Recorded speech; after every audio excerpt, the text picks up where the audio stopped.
Hey, this is Grant with Grant's Rock Warehouse, and today I've got Todd Evans back, but this is a bit different. Today we are looking at our sealed cassette collection.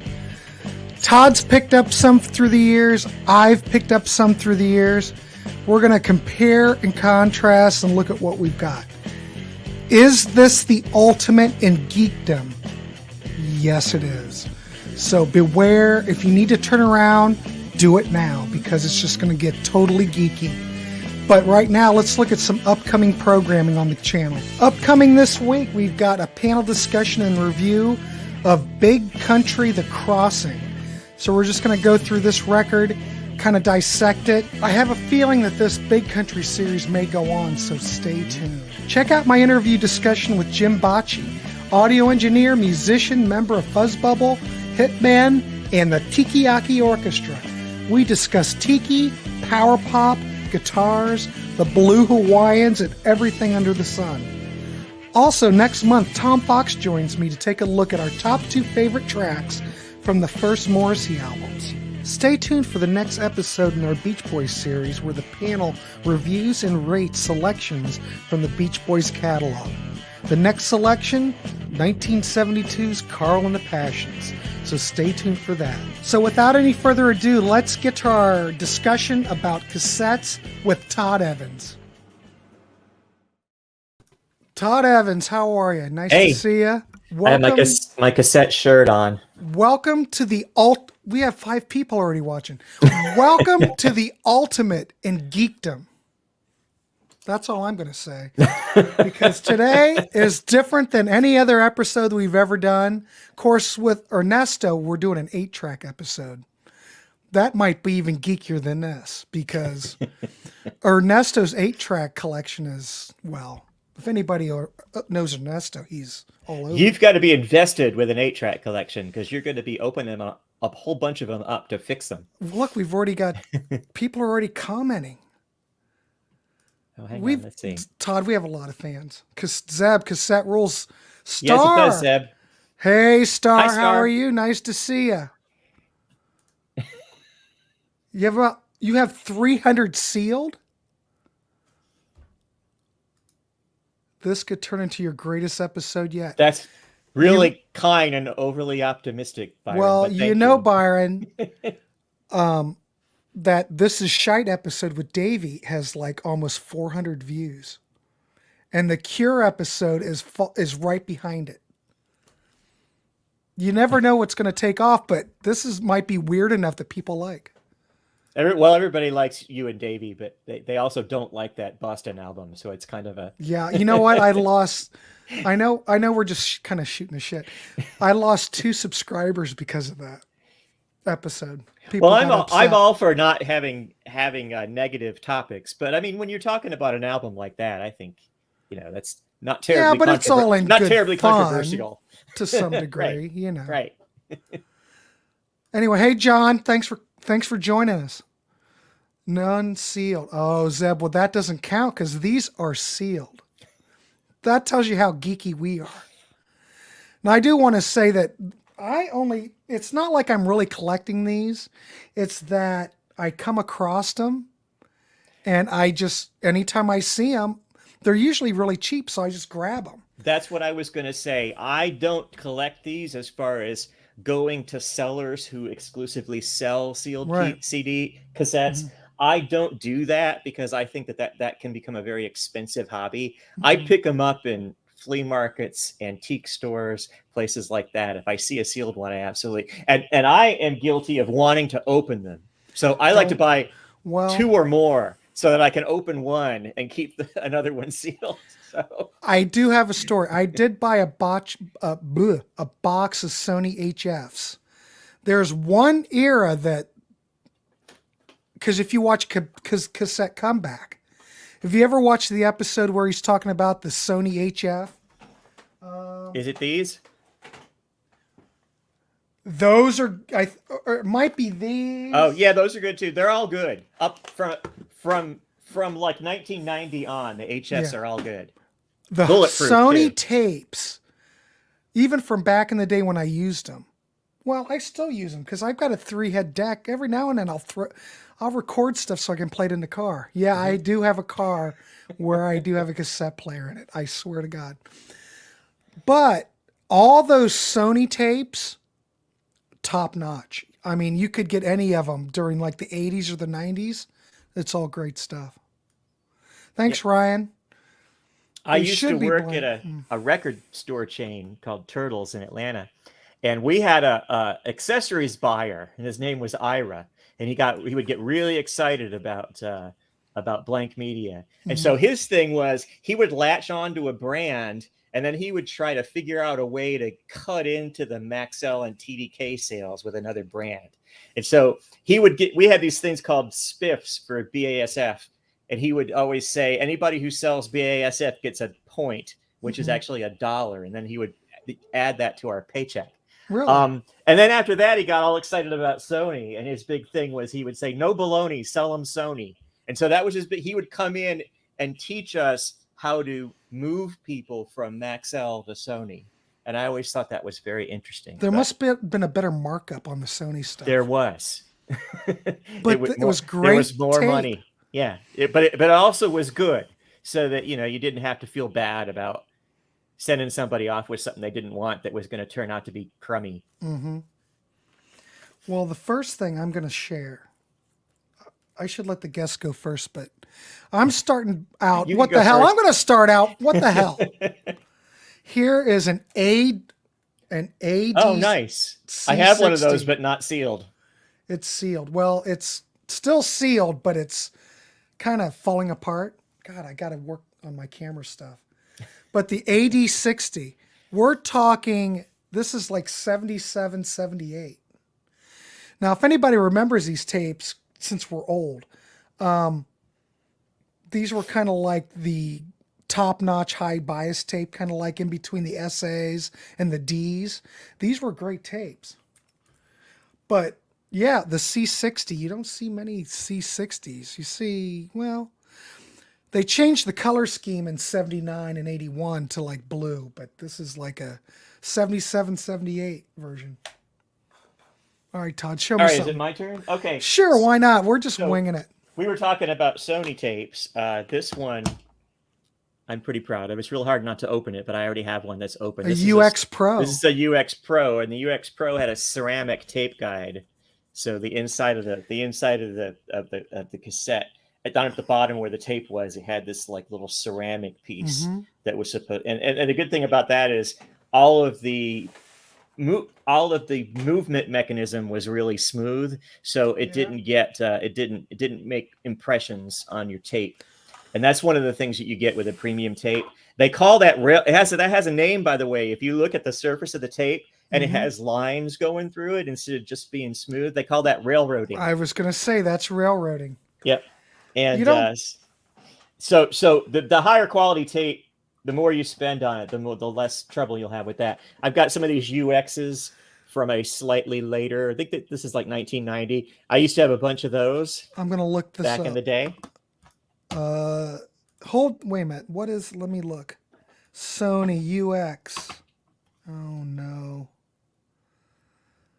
You think that this is probably earlier? This is an 80s tape. The one I've got is like 90, 91, and the one you have is like 88? 87, 88. 87, 88. Yeah. And I bought this for $2.99. Same tape, they just slightly mess with the graphics. But if you watch Cassette Comeback, when he shows like the H series of these, I think those are one of the ones he thought were like really incredible tapes. Yeah, this is the normal bias, the HF. That's from about the same vintage, from about 1990. And this is a little later. This one here is from like 92, 93. Here's an HF. And the one you have is from closer to 2000. Yeah, I don't know if this is like within the era where they went to... it's made in Mexico.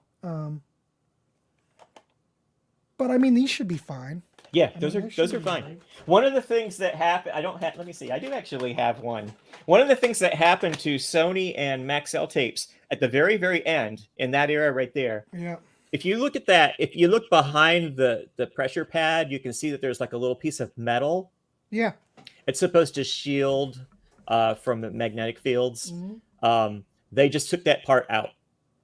They took it out. So if you look at a late generation HF or a late gen, I think this is like the latest you can go. I think. Yeah, they won't have that little metal piece, which I don't know, seems kind of cheesy, but I guess they determined this is cost cutting. 2001. Okay.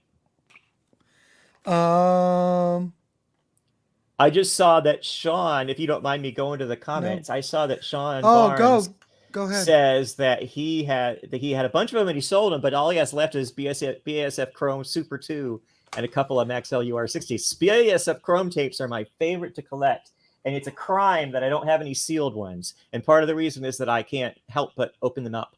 So and use them. All of my BASF Chromes I've opened. I've got some sealed. Well, I think.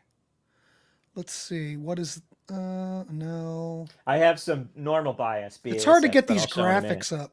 I wish I could grit these graphics up, but I can't.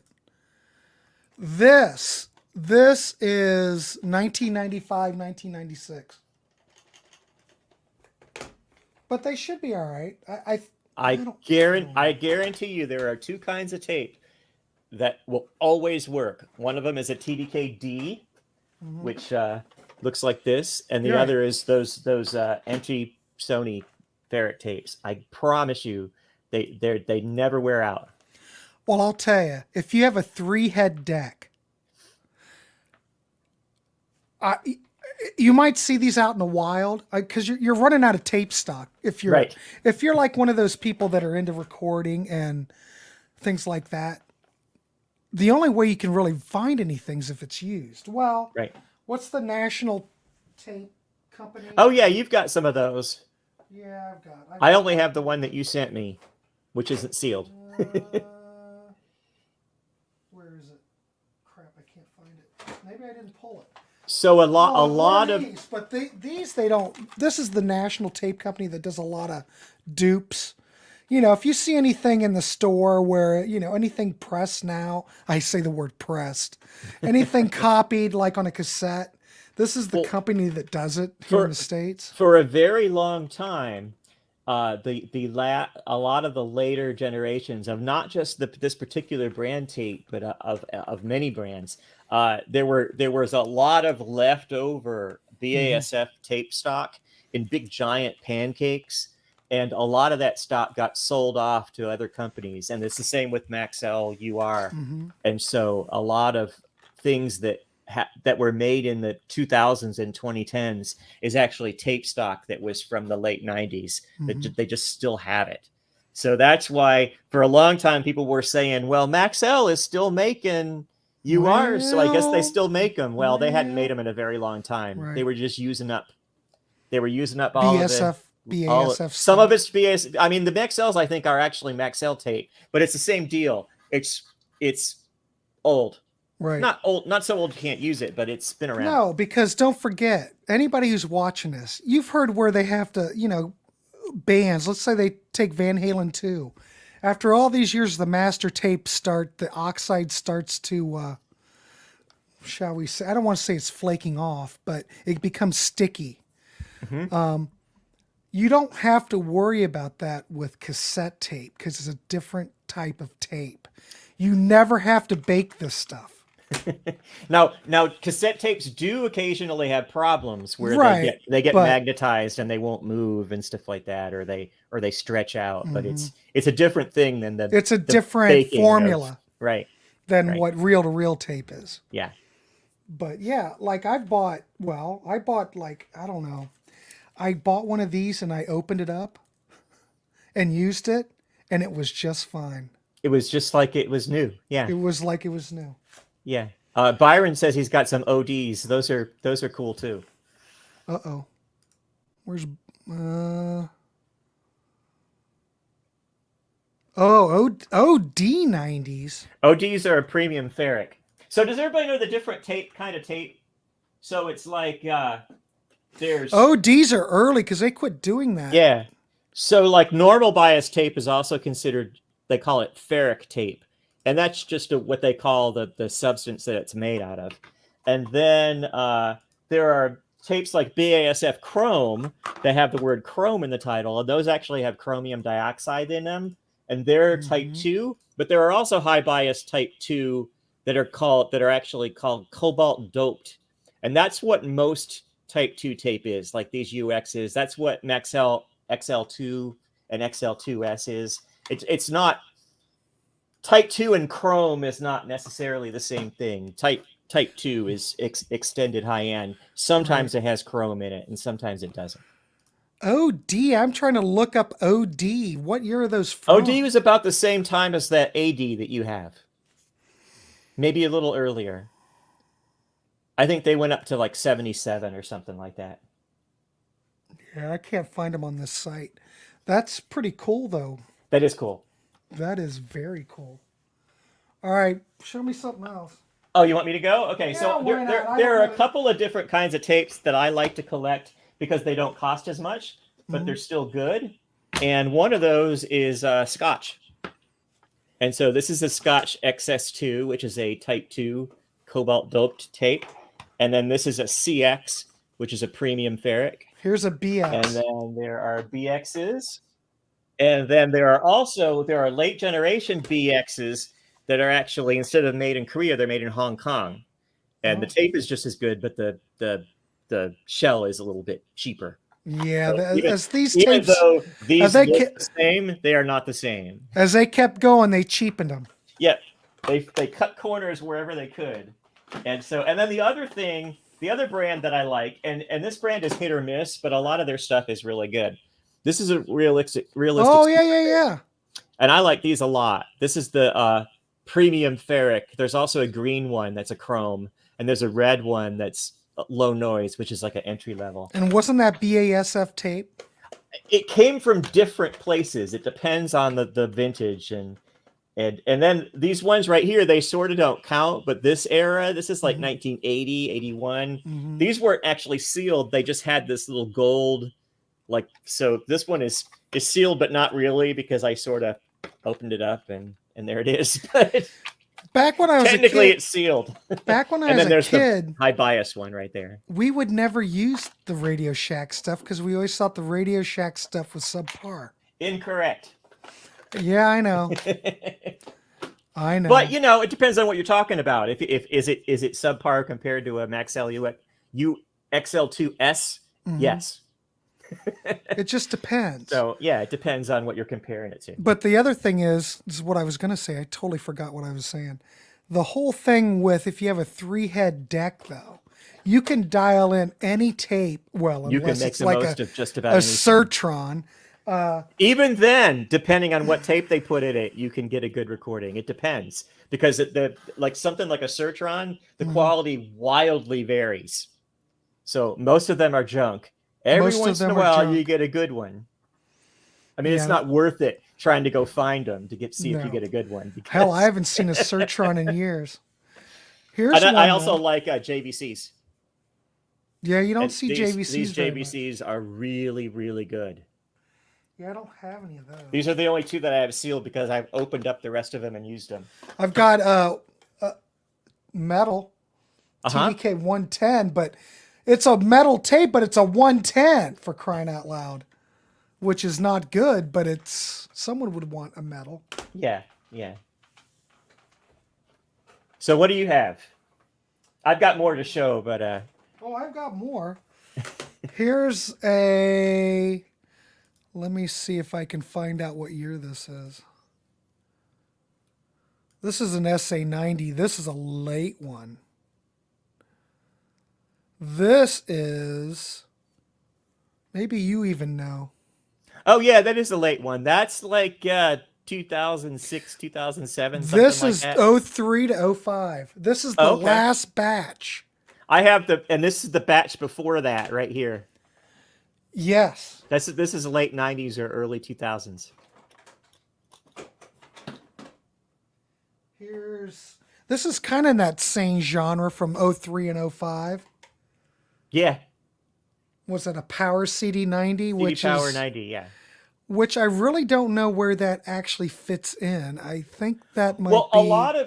I think that a lot of the things that I'm saying, actually, I can't speak for Grant, come from, there's a YouTube channel called Cassette Comeback. This gent from the UK named Tony has this great YouTube channel where he talks a lot about the different tapes and the history of them. And from what I remember hearing from him, CD Power are SAs, Okay. but they are from the outside and the inside of the pancake. So they're high bias tape and they're just as good, but they're more susceptible to dropouts because they're closer, they're pulled from the pancake closer to the hub. So I don't know if that makes any sense to anybody, but it makes sense to me. That's, yeah. I'm sure this tape's fine, but they are. Could be. They are fine, yeah. But here's a CD-it, a Sony CD-it. Those 74 are good. minute. Those little thin boxes are kind of annoying to deal with, but the tapes are good. Here's one 54-minute one. Why these are weird 74 minutes? And they were trying to match the capacity of CDs, and that's where 74 comes from. Because when you got to about 92, 93, 94, they pushed the capacity of a CD to 74 minutes. And so that's what 74 is supposed to. That's probably why they did these 110 MAs. Yes. Mm-hmm. Yep, it sure is. Go ahead, show something. Okay. I have, we were talking about BASFs before. Like I said, all of my BASF chromes I've opened, but I've got some type 1 BASFs. These here are probably from 89, 90, something like that. These are really good. I have a bunch of them. That's the only reason why I have them still sealed. And then I also like Fuji tape, and the Fuji DR has been through a lot of iterations. Great. I think this is the last one from the late 90s, early to mid 90s is what these are probably from. And those are really good. And then I have a bunch of Denons, but I don't have very many Denons sealed. This is the only one that I love Denon tape. I resisted opening. Yeah, I wouldn't open that one. What is that, a 100? It's a 100, yeah. And they have a whole bunch of, their high bias tapes go from HD6 to HD8. And so this is an HD6. So the HD8s are almost a metal tape. You can actually push them with more, you can put more level on them and they'll take it. This is an 03 to 05 TDK, but this is not a verbatim D90. The D90s, they never got bad, even with all the cost cutting. They got a little bit worse as the time went on, but they were always decent. Yeah. So yeah, I've got. That's a 01 to 03.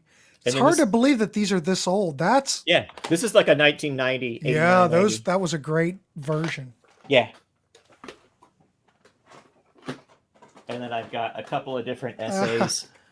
This one here, and then this one's a little bit older. I've got something that everybody's probably going to go, oh, yeah, I remember that. Those have a couple of different funny names, and I can't remember. I've heard them called clown cassettes. Clown cassettes. Surprisingly enough, they are not bad. They don't. Not with a 3-head deck, they're not. No, not with a good deck. They are not bad. I don't have any of those sealed. All the ones I have are open. Well, you don't see them very often, but I happen to pick up one somewhere. Well, and I've got some Maxell tape, but I know you like those a lot, so I was going to let you do those. Do you have any Maxells to show? Oh, yeah. Oh, God, yes. I'll show you the 3 I have. But you can go first. Well, they're not particularly... Here's 2... Oh, actually, these are... Okay. Here's a C90... high bias, and here's a C60 of the same series. Yeah. But this one's a little bit older. Here's an XL290 with this packaging. Yeah. What did I buy that for? Oh, 50 cents. Yeah, what year is that? That's like, holy moly, that's like late 90s maybe? No. Oh, I'm pretty close. I think it's early 90s. Maybe not even that.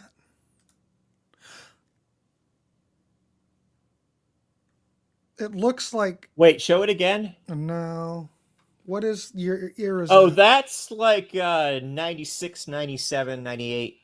Yeah, because the 2001 edition looks like this, but it says ideal for CD up here. So I think this is definitely an older version of it. Yes, you are 100% right. It is. Did I guess right? 96, 97. And then this has that packaging for CD. Yeah. But this is like one of the later ones. Yep. And if you look at the actual tape itself through the clear plastic there, the tape's actually the same. This is 2001 to 2005. Same tape.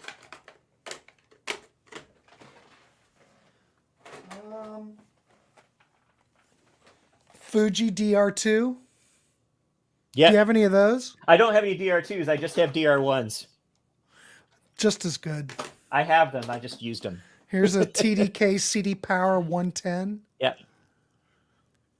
So I wanted to show you is when we were talking about Maxell that I have this UD60 with the UD is like a premium. That's an 80s one too. Normal position. Yeah, 82, I think. Mm-hmm. And then I've got these right here. These used to be really common. This is the UR, but from back in the 80s, like 86, 87. And these, anybody who has these know what I'm talking about. This particular vintage of the Maxell UR has a smell. They smell really good. So if you have one, sniff it. Oh my. They smell really good. And we were talking about BASF chrome before. How you can tell whether a Type 2 tape is a chrome is that it'll smell like crayons. Yeah. I've got, speaking of that, I believe this is a chrome tape. Yeah, those Memorex high biases are good. Those are good tapes. You know, Tony reviewed that on his site. He said these were great. I have this really sleeper version of a Type 1 Memorex right here, this DBS 60. Mm-hmm. And it's like a slightly toned down version of those clown cassettes. It's still got like Miami Vice colors. It's just a little bit more tasteful. And these are really good. This is the only one I have left that's not open. How about the Fuji Z? Those are nice. I used to have a few of those. See, a lot of my stuff, it's a lot of later stuff. But here's a BASF 90. Yep, I got some of those. Mm-hmm. Another tape like a TDKD that it's bulletproof. That'll work till the end of time. It will. I'm trying to hold on to it till the end of time. I don't know, Grant, if you have ever been to the website called Tapeheads. I have. If you've ever been to Audio Karma, it's like a sister site to Audio Karma. It's called tapeheads.net. And that's a really good place to go to talk about this kind of stuff. And there is a guy on there. I don't want to butcher his name or get his name wrong, mm-hmm. but he's from Germany and he worked in the BASF plant. Oh, cool. And so a lot of times when people are talking about BASF tape, he'll mm-hmm. jump in and he'll correct them and say, no, I'll tell you exactly what happened. And that kind of stuff is really fun. SA90. Uh-huh. Do I have one like that? 97 to 02. Yeah. Yep. Running out of stuff. Yeah, I'm about to because a lot of the stuff that I have duplicates. I have a whole bunch in the basement, but they're all the same. How about the Sony CD at slide case? Yeah, 90. That's a later version of those ones that were 74 and 94. Yeah. And then here's another D90 of a different era. You might know what that is offhand, what era that is. I'd have to that right there is like a 90, 91, 92. Yeah, you're right. I've got one like that. Holy crap, you're good. It's a 92 to 97. I was obsessed with blank media when I was in my 20s and 30s. God. Obsessed. You're good. I used to buy different kinds and then record the same song on all of them and then take them out to my car and figure out which one sounded the best in the car and which one sounded the best at home. And okay, I'm going to flash one up and I'm going to test you on this. Okay. What era? That right there is 97, 98, 99. Oh. Did I get it wrong? Ooh. 92 to 95. Okay. But you're pretty darn good. Here's a DR1, Fuji DR1. All the Fuji stuff's great. Yeah. But like I said, if you have a 3-head deck, that is where it's at. Does everybody know what a 3-head deck is? A 3-head deck is where you can not only fine-tune the bias with a calibration like regimen that you do with the tape deck, but you can also listen to the recording as it's being made. So you can, as you're recording something, you can switch back between the source, back and forth between the source and the tape, and you can adjust the bias until they match. Or you can crank it if you like things with a little brighter. The thing is, it depends on what kind of deck you had. I had a Sony deck that would do it automatically. Yeah, my current one does. Okay, yeah. The one I've got, my Fuji now, isn't set up like that. No, did I say Fuji? It's a Akai. Yeah, those are good. My original Sony that I had in the 90s that was a 3-head didn't have a calibration function. It just, you had to do it by ear. But that's fine too, because you just match it. It sounds the same. It's not. Yeah. It just depends upon what you want. And another thing you can do when you can control the bias is if you have a normal bias tape that's not terribly bright and you want to make it a little brighter, you can crank the bias up, listen to it, and think to the point where maybe it doesn't match the source, but maybe it's a little bit brighter because you want that sometimes when you're playing it in the car and you want it to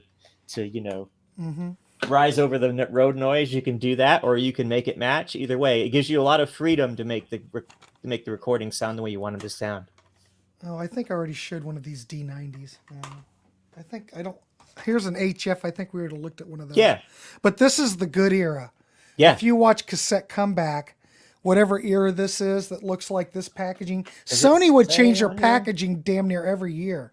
But this is the era that's supposed to be really good. Yeah, this is right around 92, something like that. You are spot on. 92 to 94. Because these are 90s, and these are essentially the same tape. Those were good too. Different graphics. Yeah. I mean, see how nerdy this is, everybody? It's nerdy. I thought I had more weird stuff, but I guess I don't. I think I have some more around the house that are in different places. But it's true. You can't get any more nerdy than this. But there's some magic with this stuff about having to buy media and having there be a whole bunch of choices in order to make a mixtape or something like that. Whereas now when you make a playlist, you just make a playlist. And that's not to say that that's not fun too, but this used to be really fun. Well, it's because when you would do a playlist, it was more, you really had to think it out. Hang on a sec. I have something I want to show. Just a sec. Bear with me. Todd's bringing out the big guns now. Find it. There it is. So I have this this notebook from when I was in college, and it has some pages where I used to make mixtapes for people. And let me see if I can find one where I wrote down the levels. If you're bouncing back and forth between you're doing a mixtape and you're going to return to the same album. So like this is a Yes tape that I made for a friend, and if you look up there, there's a bunch of numbers. I wrote down the number that the levels are for each of the albums, as you can see right there, the Yes album, and I don't know what T and F stand for, but so that I could 6.5, 4.5, so that when I made the recording, I wouldn't have to audition the levels. And then I took this really seriously. Like here's a Todd Rundgren one that I made for somebody. You could see the songs that didn't fit, I crossed out, and then I sequenced it side A, side B. So that's how much of a fanatic I was. Well, it was almost why I still have this book, I have no idea, but in case you have to make another tape. Right. But it's like an art form. Yeah, you can make a playlist from your computer, but if you're doing it capturing it on tape, you've really got to plan it out, make sure it flows well. I mean, you can do that digitally on your computer, but I don't know. There's something romantic about doing it on tape. Yeah, and you could take these these J cards. They call them that because they look like a J, like when you do that. But you could put artwork on them. You could cut things out from magazines and paste them on there, or you could color with magic markers or whatever. And so that was part of the fun too. But you have to open them in order to do that. Yeah. Well, what I did was buy like a bunch of HFs because you can buy them for the box full, a box, sealed box. And I just use those to record stuff in the car when I want to do it. But like these the SAs and the XL2s, I just keep them sealed. What ends up happening with me is that I get excited and think, oh, I'm going to make a tape. And then I make a tape, I sit down and I make a mixtape, and I, set the bias just right, and I pick all the songs and I time them out. And then I don't ever play the tape because I don't have one in my car, so it's not very practical. So I only have one in my car because a lot of times I'll be like, oh, I'm going to make a tape, and then the tape just sits there because there are so much more convenient ways to play music nowadays. But I still can occasionally do it. Well, my son's Honda is a 2002. It's got a Honda cassette deck in it. And it still works, I bet. Oh, works perfect. It's a Honda, for crying out loud. So I can go out there and mix stuff and play it in there. So one of the things to remember if you I mean, I know we're talking about sealed cassettes, but if you we're just talking. If you actually want to use cassettes in the 2020s, one of the things to be mindful of is the easiest way for a cassette deck to break down is that the belts either wear out and stretch out, or they get too hot and they melt. And so if you've got a cassette deck and you're thinking about putting it back in service and it's in the attic or in the garage, bring it inside to the air conditioning ASAP, because the older a cassette deck is, the more and this doesn't make any sense, but I think they used better materials back then. But the older a cassette deck it is, the more likely it is to still work when you turn it on and try to play a tape. But some of the decks that were made in the 90s and the 2000s had cheap belts in them, and they just turned to Not glue. only they have cheap belts, they had cheap motors mechanisms. Too. Yeah, everything's cheap. Yeah, don't buy a new one. Anything. No one's making it anymore. There's like one, maybe two companies in China that are making cassette mechanisms, and they're not high end.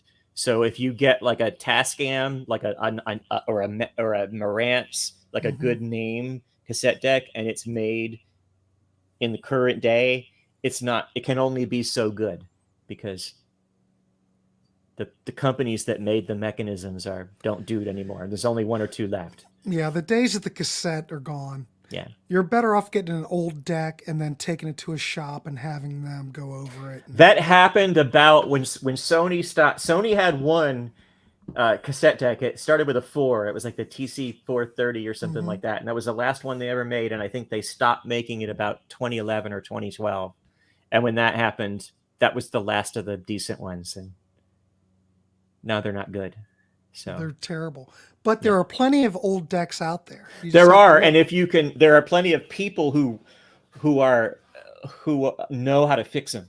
And like, for example, I bought my Sony 3-head deck. It's from the 90s, and I bought it from a guy who's a tech, and he rebuilt it from the ground up. He cleaned the motor and calibrated it and changed all the belts and everything. And I paid about $350 for it, but at least I know it's going to work. How much? That's how much the repair was? No, that's how much I paid for the deck. He probably got it in a yard sale or something like that, and then just took it apart and refurbished everything and put it back together. And so the good thing about that is that that's not much more than it would have cost new, if not the same amount. Right. But, most people think of a cassette deck as something that you buy for $5 at a yard sale. But if you get one at a yard sale for $5 and it works, that's excellent. Win-win. But look it happens sometimes. Look for those 3-head decks, though. Yep. My Akai is an 89. And it was I know exactly what you're talking about, and I love those decks. It was made for the Japanese market. So I have to use a transformer because it runs on 110. Right. And how they would do that if you had a 2-head deck, how they would do that with a cassette deck so that they'd still make decent tapes without being able to control the bias is that they had the bias a little hot, so that everything would be a little brighter. So because it would be better to err on that side than to have everything be too flat and too. I didn't know that. Yeah, so they've got the bias tweaked to be a little on the hot side, so that it'll kind of be a happy medium. If you have a good 2-head tape deck and you like the way it sounds, it's fine. Yeah. Yeah, the Akai, I always tend to, I don't know, I always tend to run most of these decks are calibrated for a certain type of. That's another thing, like too. Maxell for Chrome, for CRO2, it's usually the XL2, yeah. XL2, That's another thing too. Different brands are calibrated for different kinds of tape. Like Iowa is I don't remember exactly what they're calibrated for, but it's different from every other brand.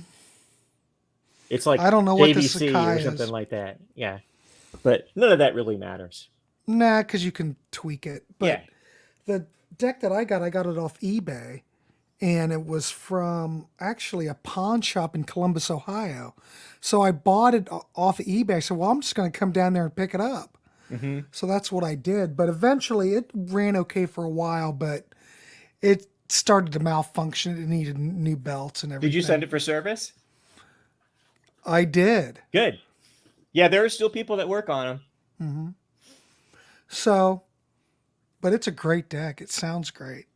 Sometimes I miss that whole aspect of the auto calibration, but it's fine. You just put your headphones on and listen to it.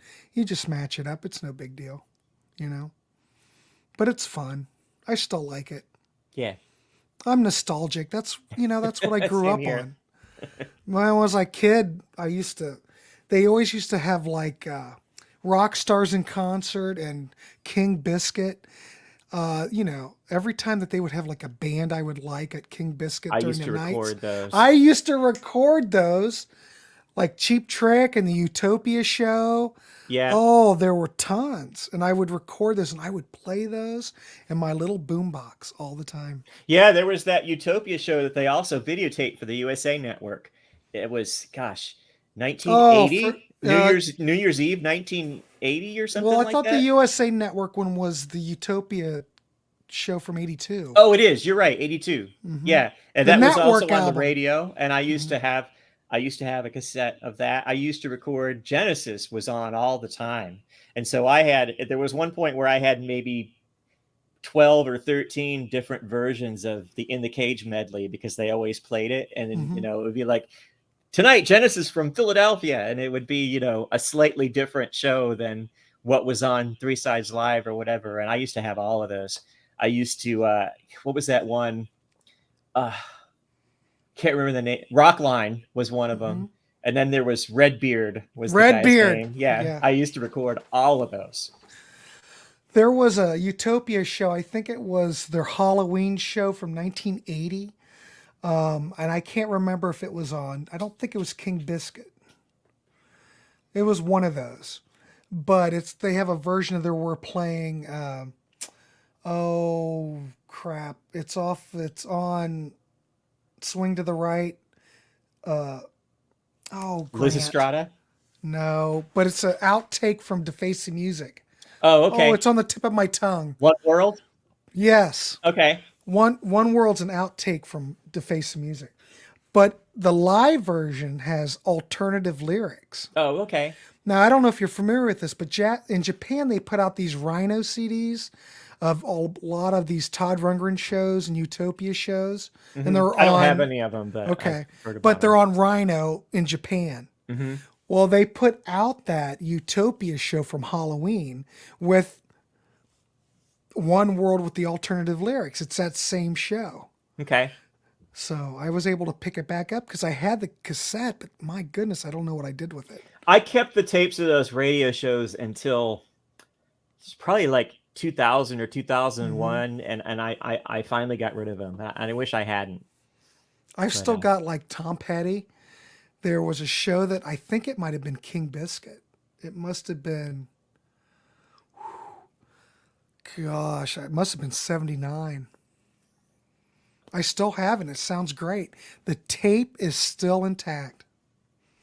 So just goes to show you, as long as the tape's been stored correctly, these old sealed cassettes, I wouldn't worry about it. I would just buy them. Yeah, unless they've seen, like, if you take a tape like this, let me see if I can find my oldest one. Probably this one from about 1982. Mm-hmm. If it's not seen any extreme heat, it's probably fine. It'll be just like it was when it was new. Yeah, they don't seem to degrade.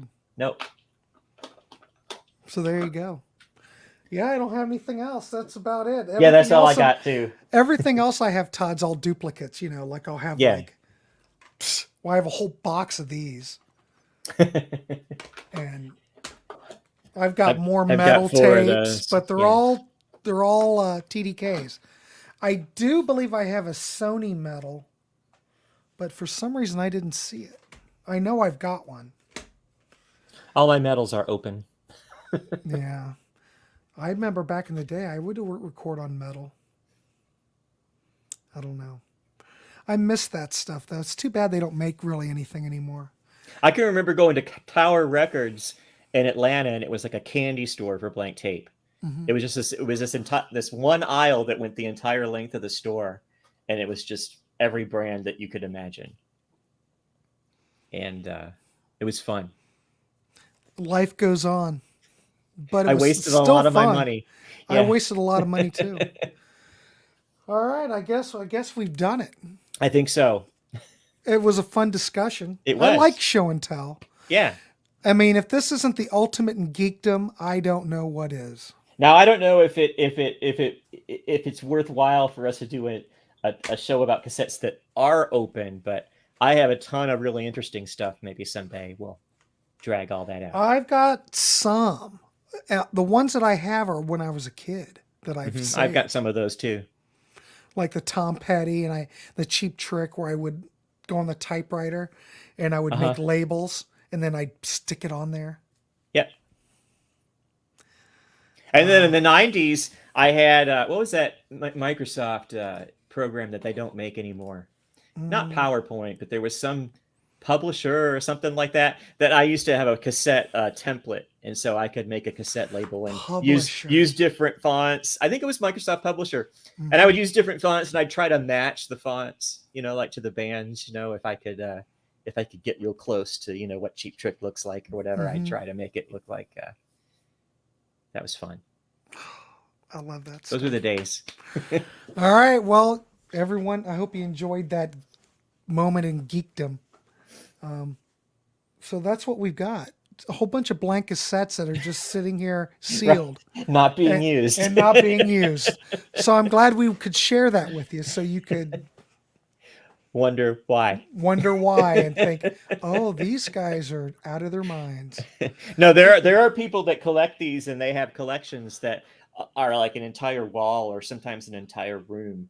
And if you go on eBay and you look for the people that specialize in selling sealed blanks, they pretty much set the prices, and so that's how the prices have really jumped up, because they're the ones that have everything, and so they're basically setting the prices. But stuff like this that we were talking about, I mean, and just anything, stuff like this, look in flea markets, look in thrift stores, look in garage sales. People give these away thinking that they're not worth anything, and you can pick them up. Answered, there was a woman on Facebook Marketplace said, hey, I've got all these tapes sealed, just come get them. And I went, I've done that a few times. Okay. Went and got them. They were a whole bunch of, I didn't show any of them, but they were all D90s from, I don't know, early 90s. I got like this lot. Many of them. Yeah, so I got a lot of D90s that was probably about this many. It was probably like 80 of them. And I actually sold them to the local record store. And so he always has some tapes now to sell. Well, the woman, because I just had too many. Oh, I hear you. The woman, when I picked up the tape, I said, do you want anything for these? She looked at me like, no, just take them. I said, okay. People have an attitude too sometimes about blank media because they don't use it anymore. They just think it's lower than garbage. That's so the kind of look I got. I don't know what's wrong with you that you want this, but here you go. Yes, that's the way she looked at me. I should be paying you. I said, well, I'll take it. Thanks. I appreciate it. Uh-huh. Gave her a good review. but she looked at me like I was from, outer space. But anyway, I still look for this stuff. And even though I've acquired all this stuff probably within the last 10 years, I mean, I've got way more, but it's like duplicates. I still look for it. And the thing that I've noticed that the D90s that were going for like 50 cents now are going for about $3. Yeah. So it's going up. Yeah. Oh, Star. One man's trash is another man's That's treasure, exactly they say. right. Star, you're so right, for crying out loud. But there you go, kids.